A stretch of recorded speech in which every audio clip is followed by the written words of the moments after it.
Hey, welcome back to Daily. What we're doing today is we're going to continue our conversation a little bit about Gua Sha, or scraping. One of the things that we're seeing is athletes sort of are getting better at mobilizing position, understanding down regulation, got it, improving neuromuscular efficiency, dealing with stiffness, got it. We want to make sure you know how to put the flames out. And so sometimes we just overdo it. Sometimes we get a little hot. So one of the things we want to do is make sure that we have a model to desensitize and reperfuse. And scraping is one of the easiest ways and low-tech ways. If you don't have a scraping tool, don't panic. A spatula, the back of a butter knife, anything that is out there is available to you to begin this conversation. Scraping tools are worth the investment, comma, whatever you've got lying around is going to work. A bone, a horn, you've got it all. Right, Dave? I do. Horns and bones, horns and bones. All right, so here's what we're going to do today. We're going to just do a quick 4 or 5 minutes on each leg. Now, one of the things we're going to do is we're going to talk about putting the flames out around the kneecap. This is one of the things that often gets hot. True? Very true. Yeah. Very true. Running, squatting, do a lot of sitting. And what we're seeing is sometimes if I'm sitting, this rectus femoris is stiff, and then constant tension, and I get a little irritated right here through here. So we're going to try to show you guys a little model for desensitizing that. So I've got just a little soft foam here. It just helps tissues to slide. And what I'm going to do is remember that I'm with any kind of tool, I'm scraping with the tool up at a 45-degree angle. And as I come in right off the kneecap here, I'm literally on the bone, and I just come right off the kneecap, and I'm going to just free up and sort of reperfuse anything that's gristly in that area. Now, if I bend my knee a little more, I'm like, ooh, that changed the game a little bit. What we want to do is put those tissues on tension. Here, I got that suprapatellar pouch, right, that we all try to exercise away. Dave, you're not going to be able to exercise that pouch away. Pouch is part of it. If I bend my knee, all of a sudden I feel this little crunch, crunch, crunch. And that's not just the hair. That is me kind of addressing sort of the imperfections in the sliding surfaces around this area. So I'm just coming right off the knee. And our rule of thumb is, get a dose, get a response. Over here, feels a little bit more sensitive. What I'm trying to do is just touch any area for only about 30 seconds or so. I've got the big tool, and this allows me just to scrape down, and then I can scrape up and continue to feed slack to it. So I'm just going to keep working that up. So I was right off the bone, and I'm just working up now. Imagine you're asking yourself, could this work for IT band dysfunction? And the answer is absolutely the case, yes. If I have a really sensitive area, then I'll go light and desensitize that area, just put some input and get some blood flow. But I am thinking about feeding slack. Now, instead of just beating the crap out of your IT band, we think about feeding kind of diagonal slack from the musculature into that kind of common insertion. So remember that this IT band, for example, creates a wall between the front compartment and the back compartment of my leg with an I-beam that drives down. So I can come in off the quadriceps here and just feed some slack to that area. And this is very easy. And right here, I'm like, oh, hey, that's a little gristly right there. So notice I'm traveling in a different direction. I've flipped the tool over. I've got both hands here. I can bend the leg up, and I'm just coming in. Now it just feels smooth. There's nothing to grab here. This feels fabulous. I'm not going to lie. Fabulous, Dave. Like I've almost been taking care of it. But down here, ooh, a little crunch right there. A little crunch. I'm coming across. This still feels super crunchy. And I come into my VMO area, the quadriceps head, and it doesn't feel too bad there. Actually, that feels really smooth again. What you'll not notice is that in the areas that need it, it feels like glass under saran wrap or sand under saran wrap. Crunchy, not good. And then in areas, I need a little more lotion. In areas that feel normal, it just feels like, I'm sliding like layers of warm silk sliding over steel springs, Dave. Over here, not good again. So what's nice is that I can just work my way back and forth across the leg here. Over on this side, again, just feeling a little crunchy. And as I hit this a few times, I restore those sliding surfaces, becomes less crunchy. There is a crunchy spot right there. And I'm just going to hit that and lean on it. 30 seconds, go in a different direction. And come on up on it. And you can see how red the quadriceps is getting. Excellent. That's what we're trying to do. Easy way to get in here in this seated position and take care of this myself. I don't have to push very hard, just hard enough to get what I'm after. If I want to go slower, I certainly can. Again, I'm just feeling crunch, crunch, crunch, crunch, crunch, snap. I'm doing a lot of biking of late, and I'm not surprised that this aspect of my quadriceps is gross. Up here, not a problem, it dissipates, but right here, definitely doesn't feel good.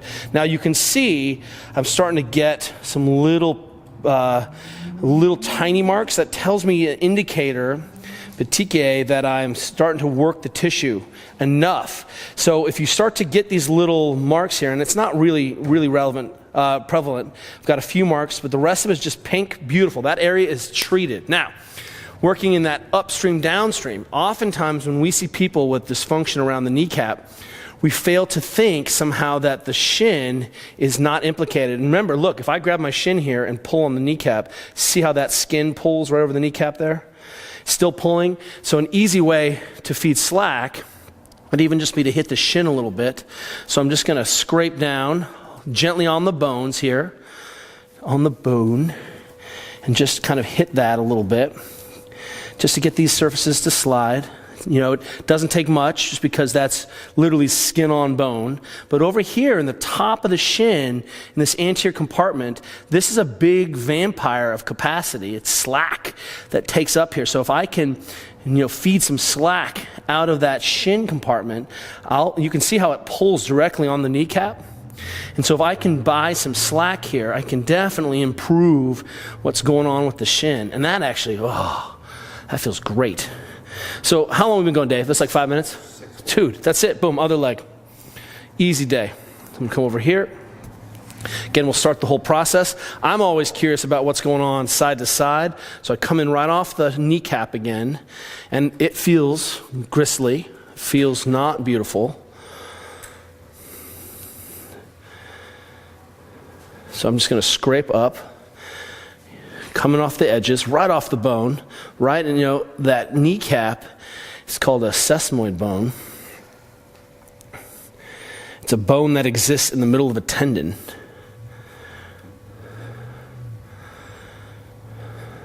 So, the continuation, technically, the insertion is all the way down here of the quadriceps. So just going to clean that up right off, make sure that everything's sliding. Coming around the edges here. Do the same. And I'm just going to work up a little bit. I don't need to overwork the tissues. I want to get a dose and get a response. You see how bright red this is? That's what we're trying to do. How do we get blood back in there, into these tissue beds? Again, super crunchy. Down here, coming off laterally, I'm feeding slack to that IT band, right off of that corner, a little bit gristly. When I come up, just as a reality check, hey, the whole quadriceps isn't a hot mess. That's good. I'm going to go the other direction. 45-degree angle. It's nice to be able to have two hands on it. I like the fact that we believe that you should tool yourself, because you can get much better feedback about when you start to feel overtreated. We've seen a lot of people go get treated with classic Graston, and they just get too overworked, just beat up, and so they come out, and then there's we have restarted forest fires that have been out. The idea is to do a little back burn, right? Not necessarily start a fire. So if you're starting to feel like, hey, that area is raw, that area doesn't feel good anymore to press on it, then that's a good indicator that you are done. So again, just kind of come up. That's starting to feel smooth again. There's no noise. I get nice input. Coming around the edge. That's a little ugly still. I'm just going to hit that for a few more. Coming on in. Starting to smooth out a little bit. Right off the edge here. And more importantly, it still feels good. I'm like, hey, that feels fantastic right on that area. Fantastic. Sliding that in. Coming right off. Doesn't feel like I'm overworking it, but I'm still going to respect that it's still soft tissue, so I hit that pretty hard. And if anyone who comes in with any pain around the patella, this has got to be your first order of business, and then I'm going to work down on that shin again, And just kind of scrape around. You can see the implications of freeing up that connective tissue in the shin all the way around. So I'm just going to touch the bony aspects here, restore their ability to slide. If someone had a quad tendon pain here, right, this is technically a ligament, bone to bone, quadriceps ligament, man, I can do the same thing right in on that spot and really have a lot of positive impacts on the health of that tendon sheath. But since I don't feel anything gristly here, I'm going to work down and just get right into this anterior compartment of my shin. Oh, and guess what? Oh, feels terrible, Dave. It feels good on my shin, but it feels like that's not good. Back to normal. Okay, that feels good. That just feels nice. But up here, a little bit gristly. Just sneaking in around the edges, touching it, getting a dose and response. And this is the kind of thing people look at, can you do too much? Absolutely. You're not going to go blind, if you know what I mean. But you definitely can over-treat yourself. And so get a dose, get a response, enjoy that. We'd rather you spread this out over a few days.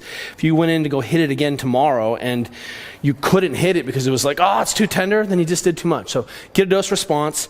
Think about 30 seconds in an area, but there's a lot of areas to cover. 2 directions, 45-degree angle.